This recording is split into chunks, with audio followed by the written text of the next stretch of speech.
जय श्री राम। रामायण के इस कड़ी में आपका स्वागत है। बहुत चीज़ें हम इससे सीख रहे हैं और समझ भी रहे हैं। आज की इस कड़ी में हम जानेंगे कि किस तरह से राम अपनी माता से विदा लेकर करके और जाते हैं सीता के कच्छ में। जब सीता के कच्छ में जाते हैं तो जो उनका जो सब्र का बांध होता है, जो इतने तरह से अपने पांचों इंद्रियों को कंट्रोल कर करके रखे थे और पूरी ढाढ़स बना करके रखे थे और हर चीज़ों को समझा रहे थे, लोग समझा रहे थे। जैसे जैसे सीता के कच्छ में पहुँचते गए उनके चेहरे पे सिकन सा आने लगा। उनके चेहरे की जो खुशी थी धीरे धीरे कम होने लगा। और यह बात सीता को समझ में आ जाती है। वो चेहरे देख के समझ जाती है कुछ अनहोनी हुई है और तुरंत खड़ी हो जाती है। और वो संवाद होता है राम और सीता का संवाद। यह काफ़ी लर्निंग संवाद है। इसमें धर्म की बात होती है, इसमें घर परिवार की बात होती है, एक पति पत्नी के रिलेशंस की बात होती है।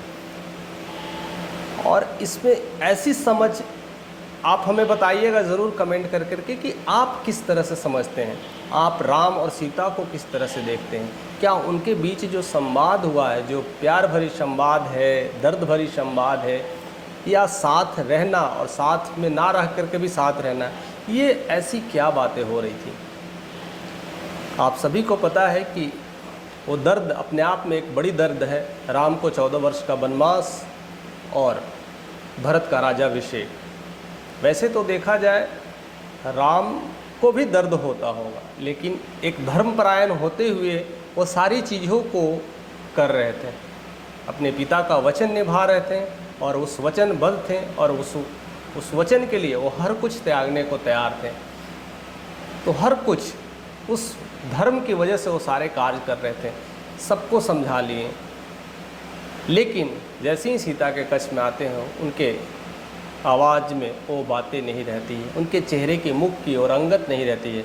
और यही बातें सीता उन्हें देखते ही देखते उठ खड़ी होती है और उस अवस्था में देख करके काँपने लगती है कि मेरे प्राणनाथ पति को क्या हो गया, इतनी चिंता क्यों। और उनका वह कारण पूछने लगती है। कहती हैं कि आज इतना शुभ दिन है, इतना अच्छा दिन है और आज आपका राज्याभिषेक होने वाला है और आप इस अवस्था में हैं, क्या हो गया है, मुझे कुछ बताइए ज़रा, क्योंकि मैं ऐसी अवस्था में आज तक कभी नहीं देखा है। जब से मैं आपको जानती हूँ, जब से मैं आपको समझने लगी हूँ, तब से मैंने कभी भी ऐसी अवस्था में नहीं देखा है। जाहिर सी बात है, पत्नी का क्वेश्चंस बनता है। जब भी पति संकट में हो या उनके चेहरे की रंगत उड़ती है तो हर पत्नी की भांति सीता भी वही चीज़ें पूछती है और जानने की कोशिश करती है। अब देखिए राम किस तरह से उत्तर देते हैं और समझाने की बात करते हैं। अब यहाँ पर बहुत सारे प्रश्न आपके खड़े होने लगेंगे कि क्या सही है। राम कहते हैं कि पिता की तरफ से मुझे 14 वर्ष का वनवास मिला है और उसके साथ साथ भरत का राज्याभिषेक हो गया है। तो मैं अब बस निकलने वाला हूँ, आज ही मैं प्रस्थान करने वाला हूँ। मैं आपसे जस्ट मिल करके यह बताने के लिए आया हूँ कि मुझे ये सब सारे चीज़ें हुई है। मैं धर्म की वजह से यह वचनबद्ध हूँ और मुझे यहाँ से जाना पड़ेगा। तो आप क्या करना, आप यहाँ रह करके, क्योंकि भरत ही यहाँ का राजा होगा, तो उनकी सेवा करना। उनके सामने कभी भी अपने दासियों में या किसी भी समय मेरी चर्चा नहीं करना, क्योंकि राजा को वह शोभा नहीं देता है कि राजा के सामने किसी और की चर्चा हो। उससे राजा कुपित हो जाते हैं और वह दंड देने लगते हैं। और साथ साथ ये भी कहते हैं कि माता कौशल्या अब अकेली हो गई है, राजा दशरथ भी अकेले हो गए हैं, पता नहीं किस तरह का उन्हें प्रॉब्लम होगा। तो उनको भी आप धर्मपरायण देखना है। और ऐसा भी नहीं है कि कई माता के कई, तीनों माता को भी आपको ध्यान रखना है, पूज्य वंदनीय करना है और ये सब सारा कर्म आपको करना है। कितनी चीज़ों को समझाने की कोशिश कर रहे हैं और साथ साथ ये सारी बातें भी कर रहे हैं कि मुझे जाना भी है। अरे सब सारी बातें सुनती हैं और वो सोच में पड़ जाती है कि अब मैं क्या करूं। अब इसमें सीता संकट में पड़ जाती है कि अब ये धर्म संकट है और एक पत्नी व्रता और पतिव्रता का जो रिश्ता होता है एक अलग ही रिश्ता होता है, लेकिन उसमें एक ऐसी ऐसी बातें जो छोड़ देते हैं। कहते हैं ना कि राजा के अहित करने वाला औरस पुत्र मैंने होता है उनका पवित्र, जान से भी ज़्यादा पुत्र, अगर उनकी खिलाफ बात करे तो उनको उस गद्दी से उतार देते हैं या उसको अपने राज्य से निकाल देते हैं। इसीलिए उन्हें खिलाफ कभी भी नहीं बात करना चाहिए, उनके खिलाफ कभी भी वैसी वचन को ना निकालें और उनकी सेवा में लगे रहें। अब अचानक से एक पत्नी को पता चलता है कि मेरा पति जो यहाँ का राजाभिषेक होने वाला था, यहाँ का राजा बनने वाला था, और वो वन के लिए जा रहा है, एक बड़ी आघात तो उसी समय ही लग जाती है। उसके बाद वो समझाते हैं कि आपको इसी राज्य में रहना है, अपनी माता को देखना है, तीनों माँ को भी देखना है, पिता को भी देखना है, और इस संकट में आपको साथ रहना और साथ साथ राजा के सारे अहित में ही बातें बोलना है। उनके विपरीत था कोई भी वचन न बोले जिससे राजा नाखुश हो जाए और आपको किसी तरह का दंड दे, यह मुझे अच्छा नहीं लगेगा। तो इस तरह की बातें समझाते हैं। स्वामी को प्यार पाने योग्य थी, ये तो सभी जानते हैं कि सीता जिस तरह से स्वामी का प्यार पाती थी, हर चीज़ उनको सब कुछ मिलता था, हर सम्मान मिलता था, लेकिन इस समय वो प्रेम से कुछ कुपित होकर इस प्रकार पति से बोलती है, मुझे नहीं लगता कि आप क्षत्रिय हैं, मुझे नहीं लगता कि आप इस गुरु, इस वंश के राजा हैं, राजकुमार हैं, आप क्षत्रिय की तरह बातें नहीं कर रहे हैं, आप ऐसे डरे हुए, सहमे हुए ऐसे बात कर रहे हैं जैसा कि आपको लगता ही नहीं है कि मैं कुछ हूँ भी। एक क्षत्रिय धर्म का काम होता है अपनी पत्नी का भी साथ में ले चले, और मैं भी आपके साथ जाना चाहती हूँ, मैं भी आपके भाग्य का अनुसरण करना चाहती हूँ, तो मुझे भी वन में ले चलो, मैं वहीं रहना चाहती हूँ, तुम्हारे साथ रहना चाहती हूँ, आपके साथ रहना चाहती हूँ। और यही बातें कई बार सीता कहती है और राम कई बार फिर समझाते हैं, कहते हैं ऐसा नहीं है कि मैं नहीं ले जाना चाहता, लेकिन जिस रास्ते पर मैं चलने जा रहा हूँ वो रास्ता दुर्गम पहाड़ियों का है, घने जंगलों का है, ऐसे ऐसे जंगली जानवर मिलेंगे जिसमें हम सबको बहुत खतरा है, और उसमें मैं यह प्राण को संकट में नहीं डालना चाहता। और इतनी सारी तकलीफ़ें जो खाने पीने के लिए भी है, जो यहाँ चीज़ें मिलेगी वो शायद वहाँ ना मिले, आपको जो भी पेड़ पौधे से जो फल मिलेंगे वही खा करके हमें जीवन यापन करना पड़ेगा, और साथ साथ आपको पहनने के लिए वल्कल ड्रेस पहनना पड़ेगा। ये सब सारी चीज़ें बाधाएं हैं, दिक्कत है। कई सारी ऐसे नदियाँ होंगी जिसमें कीचड़ भरी होगी, उसको पार करना भी बहुत मुश्किल होंगे। इसलिए सीते आप यहीं रहो, यहाँ धर्म का पालन करो, क्योंकि पिता का भी सेवा करना बहुत ज़रूरी है, माँ का भी सेवा करना, उनको देखना सब कुछ ज़रूरी है। इसलिए धर्म के हिसाब से, और एक आपके पति खुद चाहते हैं कि ऐसे धर्म का पालन करो, तो आपको पालन करना चाहिए। मीन्स किसी तरह से वो वचन वक्त और इस तरह की चीज़ें बताते हैं, और साथ साथ उस दुर्गम घटनाओं को याद कराते हैं जिससे शायद वो नहीं चाहते हैं कि मैं जो जिस पथ पे चल रहा हूँ, जिस राह पे चल रहा हूँ, वो राह इतना कांटो भरा है, उसमें मैं तो जितना कष्ट उठाऊंगा, मेरी वजह से मेरी पत्नी को क्यों उठाना पड़े। राम भी बातें सही कर रहे हैं, लेकिन यहाँ पर सीता भी बातें सही कह रही है कि नहीं, मेरा पति ही मेरा परमेश्वर है, अगर मेरे पति ही नहीं रहे तो फिर मैं जिंदा रह के क्या करूँगी। उनको अगर कष्ट होता है और मैं यहाँ आराम से खा लूँ, यह कतई संभव नहीं है। एक धर्म संकट की लड़ाई चलती है, और यह लड़ाई इसीलिए है कि यह एक दूसरे के प्रति प्रेम को दर्शाता है। अगर आप में, अगर किसी भी पति पत्नी में प्रेम है, तो कभी भी जो लड़ाई होती है एक दूसरे के सुख के लिए होती है, एक दूसरे को दुख देने के लिए लड़ाई नहीं होती है। वो इसलिए कहती है कि हम जाएंगे क्योंकि आप जिस तरह से दुर्गम गतियों से चलेंगे तो मैं साथ में रहूँगी, मैं आपके लिए हर चीज़ों को तैयार करूँगी, उस रास्ते का मार्ग बनूँगी, और मुझसे देखा नहीं जाएगा कि आप वैसे कष्ट में रहें और मैं बढ़िया से खाऊं, महलों में रहूं, सारी सुविधाओं के साथ रहूं, मुझसे बर्दाश्त नहीं होगा। और राम ये चाहते हैं कि यह दुर्गम पहाड़ियाँ कितना कष्टकारक होगा, घने जंगल होंगे, कई सारी चीज़ें होंगे, ऐसे ही सोना पड़ेगा, पत्तों पे सोना पड़ेगा, ऐसे ड्रेस पहन के रहना पड़ेगा, सुबह उठ करके ब्राह्मण ये सब सारा का पूजन पाठ करना होगा, तीनों टाइम जो वन में रहते हैं उनको स्नान करना पड़ता है। यह बहुत ही काफ़ी कष्टकर होगा। तो नहीं चाहते कि अपनी पत्नी को कष्ट दें, और पत्नी नहीं चाहती है कि मेरे पति अगर कष्ट में है तो मैं सुख से कैसे रह सकता हूँ।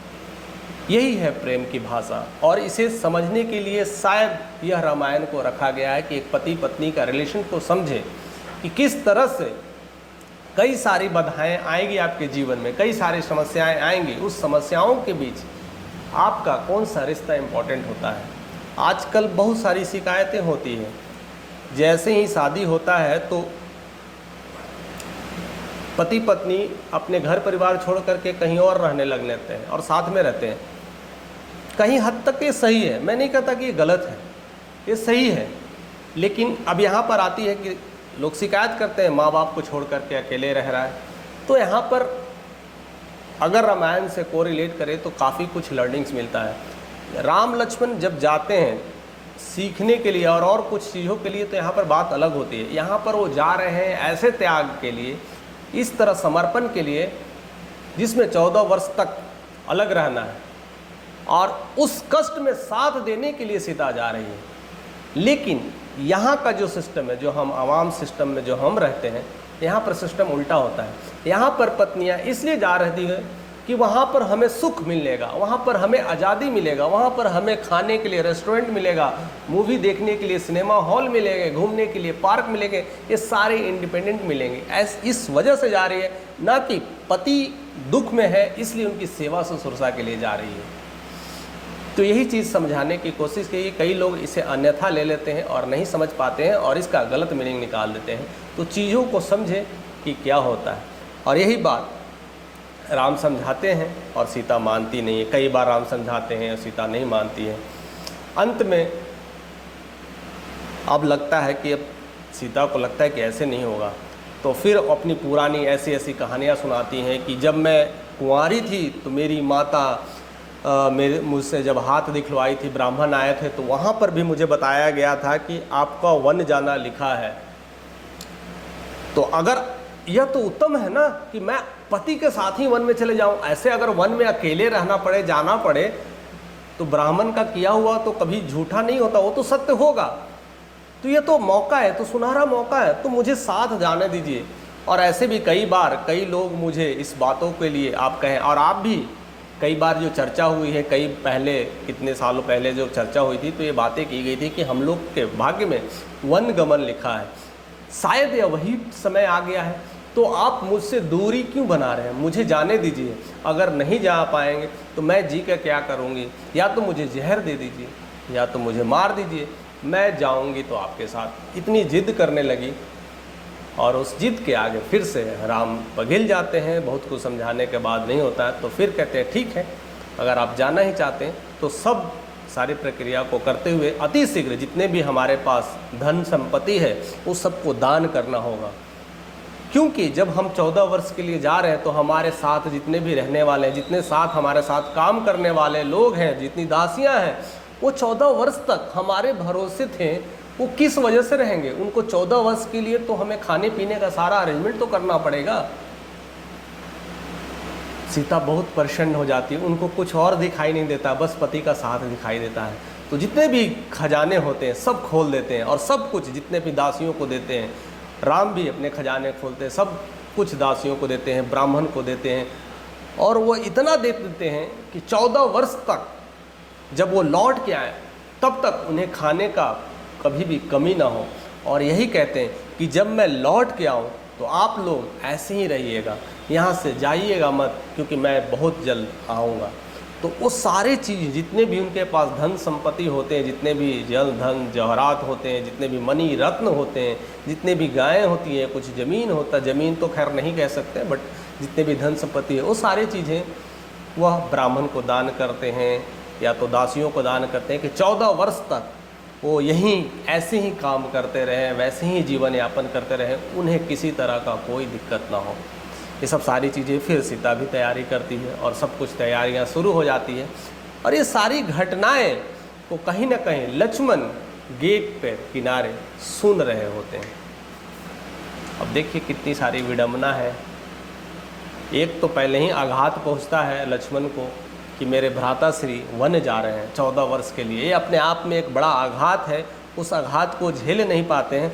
और यहाँ पर जब ये बातें सुनते हैं कि हमारी माता सीता भी जाने के लिए उद्यत हो गई है, और राम कितने बार समझाते हैं नहीं जाने के लिए, लेकिन फिर भी जाने के लिए तैयार हो जाए, अब उनसे भी नहीं रहा जाता है और राम के पैर पकड़ लेते हैं और कहते हैं भ्राताश्री अब मुझे भी जाना है, मुझे नहीं रहना है यहाँ, यह संकट में मुझे नहीं रहना है, और मैं तो हमेशा आपके साथ ही रहता हूँ और हमेशा आप कहते हैं कि मेरे साथ ही रहने के लिए, तो मुझे छोड़ कर कैसे चले जाएंगे। अब बड़ा संकट है, अब तो घर पे यहाँ कोई है नहीं। तो अब राम को भी टेंशन हो जाता है कि क्या करना है, कैसे, तो पूरा समझाने की उन्हें भी कोशिश करते हैं, लेकिन वो भी टस से मस नहीं होते, वो भी नहीं मानते हैं। कहते हैं कि दोनों माताओं का ध्यान रखना होगा, कहीं ऊंच नीच होगा तो उन्हें भी देखना होगा, भरत पता नहीं किस तरह से बिहेव करेगा, ऐसा कर कर के कई सारी बातें हैं, समझाने की कोशिश करते हैं। अगर किसी तरह के माताओं को तकलीफ़ होगा तो उसमें तुम्हारा रहना बहुत ज़रूरी है। लेकिन एक बात लक्ष्मण कहते हैं, वो मुझे बहुत प्यारा लगता है, और वह कहते हैं कि अगर ऐसा हुआ कि अगर मेरे भ्राता लक्ष्मण, मेरे भरत अगर ऐसा कुछ करते हैं तो चाहे उनके तरफ से पूरी अयोध्या सेना भी आ जाए तो मैं अकेले लड़ लूँगा, लेकिन मुझे पता है आपकी दृष्टि से, आपकी व्यवहार से, आपकी सोच से, आपकी नीति से वो ऐसा कभी भी नहीं कर सकते हैं। वो तीनों माताओं में किसी को तकलीफ़ भी नहीं पहुंचाएंगे, पिता को तकलीफ़ नहीं पहुंचाएंगे, जैसा जो ये राज्य है वैसा ही रहेगा, किसी को किसी तरह का तकलीफ़ नहीं होगा। तो आप मुझे इस तरह की बातों में मत समझाइए या बहलाइए, मैं तो बस जाऊंगा। और वो जिद करने लगते हैं, तो फिर कहते ठीक है, अगर आपकी जिद है तो मैं ले चलूँगा, लेकिन आप अपनी माताओं से और उर्मिला से भी तो पूछना होगा, परिवार से भी तो पूछना होगा। वह पूछने के लिए इजाज़त दे देते हैं। अब देखिए यहाँ पर कितना द्विसंकट है। अब राम और सीता तो मना लिए एक दूसरे को, किसी तरह से सीता मना ली और जाने के लिए तैयार हो गई। अब लक्ष्मण की बारी आती है, और लक्ष्मण माता को तो समझा लेते हैं, कौशल्या को तो समझा लेते हैं, उर्मिला को भी समझाने की कोशिश करते हैं। अब कैसे होगी, किस तरह से बातें हुई होगी, क्या तकलीफ हुआ होगा।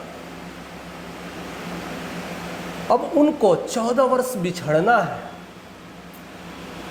दंड तो किसी और को था, लेकिन बिछड़ना किसके लिए है। अब यहाँ भी तो पति पत्नी का भी रिश्ता है, यहाँ भी तो माँ बेटे का भी रिश्ता है, यहाँ भी तो वो सारे रिश्ते हैं। फिर यहाँ पर बिछड़ाव क्यों, यहाँ पर अलगाव क्यों, यहाँ पर क्या है। तो कभी कभी ये चीज़ें भी संकट का हो जाता है, क्योंकि अब उनकी पत्नी भी जाने के लिए ही कहती हैं और लक्ष्मण अब मनाते हैं उन्हें, और यह प्रेम ही दिखाता है, यह त्याग ही है। यह त्याग इसीलिए है कि प्रेम है, और प्रेम में त्याग का कोई मूल्य नहीं है। अगर जहाँ प्रेम है वहाँ त्याग भी हो जाती है, और त्याग की कोई सीमा नहीं है। और वही सीमा का उदाहरण लक्ष्मण और उर्मिला देती है, जो हम अगले एपिसोड में जानेंगे कि उनके बीच किस तरह का वो बातें रही होगी और क्या क्या फीलिंग्स हुआ होगा, और कैसे उन्हें रोक पाते हैं कि आपको नहीं जाना, और कैसे मैं साथ में रह कर करके राम और सीता की सेवा करूँगा। उनको कई सारे दुर्गम पहाड़ियों से चढ़ना होगा, और वहाँ पर कई सारे ऐसे जो रास्ते होंगे, जो जंगल पतवार खार होंगे, वहाँ पर मुझे सारी उपलब्धि कराना होगा। जब वो रात में सोएंगे तो इतने सारे जानवर का डर होगा, उस समय मैं वो सारी तैयारियाँ करूँगा जिनसे उनको किसी तरह की तकलीफ़ ना हो। ये सब सारी चीज़ें वो बताते हैं, और वो सेवा करने के लिए जाते हैं। तो कभी कभी ये भी समझ में नहीं आता है कि सच में वो भाई थे कि सेवक थे। जिस तरह से राम के सेवक हनुमान कहे जाते हैं, जो एनी टाइम एनी मोमेंट पे जिस समय जो कह दें उस समय वो तैयार हो जाते थे। लेकिन लक्ष्मण भी एक ऐसे सेवक हैं, शायद अगर देखा जाए तो हनुमान से भी बढ़कर थे कभी कभी, लेकिन हम कभी भी उन चीज़ों को ध्यान नहीं देते हैं, कभी भी उसे नज़रअंदाज कर देते हैं। हम केवल हनुमान को जिस तरह से याद करते हैं, हनुमान जैसे सेवक, राम भक्त हनुमान कहा जाता है, अगर देखा जाए तो वही भक्ति लक्ष्मण में भी थी, वही सेवा की भावना लक्ष्मण में भी थी। एक बार ना कहने पे तो हनुमान जी रुक जाते थे, ये तो मानते ही नहीं थे। शायद इसलिए सेवक नहीं कहा गया होगा, हो सकता है कभी कभी विवाद हो जाती होगी, कहते नहीं नहीं मैं, आप रहो, आप यहाँ सेवा करो, मैं वहाँ देखता हूँ। तो ये ऐसे सेवक थे जिसे बस राम की ही सेवा करनी थी। उनके लिए घर परिवार सबको त्याग देते हैं, अपनी पत्नी तक को त्यागने के लिए तैयार हो जाते हैं, बस राम अपने भ्राता की सेवा करने के लिए वो पीछे पीछे चले देते हैं। लोग कभी भी लक्ष्मण को इस तरह से नहीं देख पाए हैं और शायद ना चर्चा किए हैं, लेकिन हम अगले एपिसोड में लक्ष्मण की इस कथा का भी वर्णन करेंगे कि किस तरह से लक्ष्मण ने त्याग किया था, किस तरह से लक्ष्मण का प्यार था, वो अविस्मरणीय था, जिसकी आज मिसाल है, तुलना भी नहीं की जा सकती है। और आज हम ऐसी स्थिति में, ऐसे युग में आ गए हैं कि भाई के लिए त्याग कम, झगड़े ज़्यादा हो रहे हैं। थोड़ी थोड़ी सी बातों के लिए तनाव हो जाते हैं, थोड़ी थोड़ी सी बातों के लिए एक दूसरे से लड़ जाते हैं, अलगाव हो जाता है। कभी ऐसा डेडिकेशंस, इस तरह का प्यार वो कम देखने को मिलता है। और ज़्यादातर यह चीज़ें तब होती है जब सारे भाई अगर छोटे होते हैं, जब बच्चे होते हैं, तो इतना प्रेम दिखता है जैसे लगता है कि राम लक्ष्मण भरत शत्रुघ्न ही आ गए हैं। लेकिन बच्चे जैसे जैसे बड़े हो जाते हैं तो धीरे धीरे अलगाव होने लगता है, और उनकी जब शादियां हो जाती है तो पूरी तरह से अलगाव दिखने लगता है। एक दूसरे के विरोधाभास में बात करने लगते हैं, एक दूसरे के प्रति एक ऐसी निष्ठा रखते हैं जिसमें अलगाव हो, डर हो, विषाद हो, ऐसी कई सारी भावनाएं डेवलप आ जाती है। तो इसमें हमें क्या सीखने को मिलता है कि हमें क्या चीज़ परिवर्तन हो जाते हैं हमारे जीवन में। तो हमें लगता है कि हम वैसे लोगों में संस्कार में परिवर्तन आता है, हम लोग वैसे ग्रंथों से दूर होते चले गए हैं। आज हम ऐसे जो इतना महत्वपूर्ण जो ग्रंथ है रामायण, भगवद गीता, ऐसे ग्रंथों से हम दूरियां बनाते चल जा रहे हैं। इतनी फास्ट मूविंग लाइफ हो गई है, उस लाइफ को पीछे पड़ करके ऐसा लगता है कि पूरा साम्राज्य हम लेकर के ही चले जाएंगे। इंसान को जीने के कम रखने की समस्या ज़्यादा हो गई है। इंसान जीना छोड़ दिया लेकिन रखना नहीं छोड़ा है। जो मिलता है सब रख लो रख लो रख लो, पता नहीं है कि वो रखा ही रह जाएगा। जीवन मिला है उसे जीने के लिए, लेकिन यह बातें शायद समझ में आ पाती है और शायद हो पाती है। इस कथा से बहुत सारी चीज़ें सीखने को मिलती है और बहुत सारे संवाद होते हैं, और वही संवाद अविस्मरणीय है। ऐसी कई घटनाएं होती है, और उसके बाद भी आगे हम बताएंगे कि किस तरह से जब राम, लक्ष्मण और सीते जब तैयार हो जाते हैं अब जाने के लिए, तो ये सब सारे अपने अपने भंडारगृह को खोलते हैं और सब लोगों को बांटते हैं। उसके बाद जो घटना होती है वो काफ़ी दिलचस्प होती है कि जब वो मिलने जाते हैं अपने पिताश्री से, विदा के समय विदा लेने जाते हैं। अब वो विदा लेने समय उनके पिता के मन में किस तरह की विदीर्ण भावना चल रही होगी, और उस समय कैकेयी का क्या भावना होगा, और उस समय समझाने के लिए क्या क्या चीज़ें लग रही होगी, किस तरह का विचार हुआ होगा, वो सारे कुछ हम जानेंगे अगले अध्याय में कि ऐसी क्या क्या घटनाएं हो रही है। लेकिन इतना तो पता चल गया है, किसी के त्याग में किसी का प्यार छुपा हुआ है, और किसी के प्यार में ही किसी का त्याग छुपा हुआ है। बस हमें यह समझने की ज़रूरत है, हमें उस रास्ते पे चलने की ज़रूरत है। एक बार जीवन में वैसे वैसे त्याग करने की ज़रूरत है। बस ये चीज़ें हमें तब आएगी जब हम ऐसे ग्रंथों के साथ रहते हैं, ऐसे प्रवचन को सुना करते हैं, ऐसे अध्यात्म को सुना करते हैं। इसलिए जब भी मौका मिले, जब भी समय मिले, तो ऐसे ग्रंथों को सुने, ऐसे ग्रंथों को समय निकाल करके पढ़ें, क्योंकि जीवन हर मोड़ पे इम्तहान लेते ही रहती है, और कब आप इम्तहान में पास होते हैं, कब फेल होते हैं, आपको भी पता नहीं चलता है। आप जीवन के इम्तहान में कभी भी पास नहीं हो सकते हैं, क्योंकि जीवन इतने सारे इम्तहान लेती है। आप एक इम्तहान दे करके नौकरी ले सकते हैं, आप जॉब ले सकते हैं, आप अपना खाना पूर्ति कर सकते हैं, लेकिन जीवन के इम्तहान के लिए आपको कितनी सारी प्रॉब्लम्स झेलना पड़ेगा, कितनी सारी चीज़ें आएंगी। वो सब को पास होने के लिए आपको यही सब ग्रंथों का साथ लेना पड़ेगा। आपको भगवद गीता का अध्ययन करना पड़ेगा, आपको रामायण का अध्ययन करना पड़ेगा, या तो वैसी कई सारी जो प्रवचन्स हो रहे हैं उनको सुनना पड़ेगा, उनको कोरिलेशन को समझना पड़ेगा, और तब हम अच्छे परिवार की कल्पना कर सकते हैं। और जब हम कहते हैं, या कई लोगों से सुनने को मिलता था कि घर ही स्वर्ग होता है, तो यह घटनाएं या तो सत्य हुआ करती थी या सत्य है। यह घटनाएं जब सत्य होगी तो इतना तो कंफर्म हो जाता कि उसके घर में जरूर रामायण और भगवद गीता का पाठ हुआ रहता है, क्योंकि वो विचारें बदलना, वो स्वभाव को बदलना तभी हो पाता है जब वैसी दृष्टि आप पे पड़ती है, जब वैसी सोच पड़ती है। अब इस तरह से अगर आप सोचते हैं तो घर ही स्वर्ग है। और ये सारी कथाएं जितनी भी रामायण की है, वो सब कुछ सिखाने की कोशिश कर रही हैं कि बिछड़ने के बाद भी घर को कैसे स्वर्ग बनाया जाता है।